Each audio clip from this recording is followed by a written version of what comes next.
So I guess this is part 2 of the Scavange-Rod temporary replacement. The last part. I'm not going to do anything else. At least I'm not going to do any video beyond this.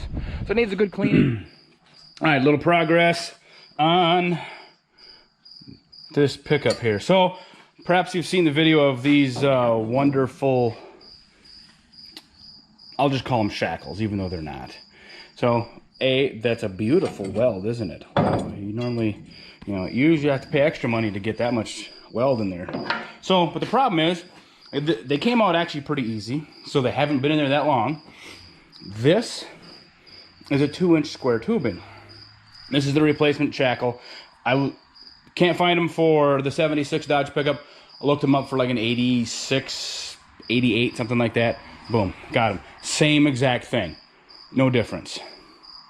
Problem is, this width here, from here to here, is like 2 3/4.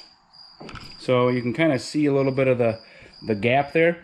There's no washers or anything in there to fill up the gap. So this whole ass end could shift back and forth a fair amount. Assuming they actually ever had this thing on the road, which I don't know if they did. I hope they didn't, so anyway, just a quick little, showing you that. I've got the one side already in almost. I can't drop the spring down into the hanger because everything won't flex quite enough to get it there. So I gotta undo the other side, and then I kind of bring them both down together at one time. But that won't take that long, I don't think. Things are going pretty smooth. So in addition to the homemade shackles, I think that were intended to lower this whole thing, they had overload springs on. That one back there wasn't even hooked on anymore. This is how the other 3 were. Not doing a damn bit of good. I don't quite understand what the thought process was. I'm going to lower it, but I'm going to put overloads on it to bring it back up, but then I'm not going to tighten the overloads to actually do anything. Oh, I'll let you do the math on that in your own head to figure out what the hell they were doing. But I figured I'd show you that before I tightened up that last one. So I got the shackles in and the overloads all the way tight. I gained a lot of height. I'm thinking a good solid 4 inches. And I jumped on the back end and it's really stiff. Maybe those overloads will kind of settle down a little bit, put some miles on, but I have a feeling I might be taking them off. We'll see. Now I gotta flip it around and start working on some stuff in the front end, do windshield, whatever else. It needs a good cleaning. Otherwise, pretty much done with it. Kind of won't go over what I did and what's gonna happen yet. So, obviously wheels and tires. I like body colored wheels. They look sweet on here right now. I tightened up the overload spring. You can see that it seems like it sits a little high. I might have to loosen that up a little bit. Oh, what else did I do? U-joints. Put new shocks in. Put tail lights in and fixed those. Got those going. I ended up changing the bumper because the bumper that was on there wouldn't let me put a license plate on without bending it. And now it's, yeah, no. So, what else? I put a gas tank in it. Still have to clean the box out. It needs a good cleaning yet. In here, I put a seat cover on, which turns out is way too small, even though it's supposed to fit. So, it's just gonna have to work. Still have to thread my seat belts through yet. Kind of replaced this piece, painted the glove box, and then the piece of the dash between there and the windshield. Kind of painted all that, found the closest bomb can color I could. It's okay. It's gonna work. What else did I do in here? Still have to put a radio in, had to decide what I'm gonna do there, as I'm sure that speaker doesn't work. And it had just had an AM in it anyway. So I gotta do that yet. I changed windshields. I was gonna put a new one in, but the new one was some Chinese piece of crap, and it didn't fit. It wasn't wide enough. I've never seen that before. What else did I do?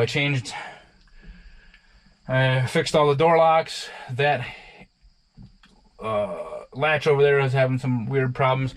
This inside one was bad, which is I guess not that uncommon. I've replaced a few of those over the years. The spring just breaks and then they just kind of flop around, and if they're like that, when you close the door, you can't get back in.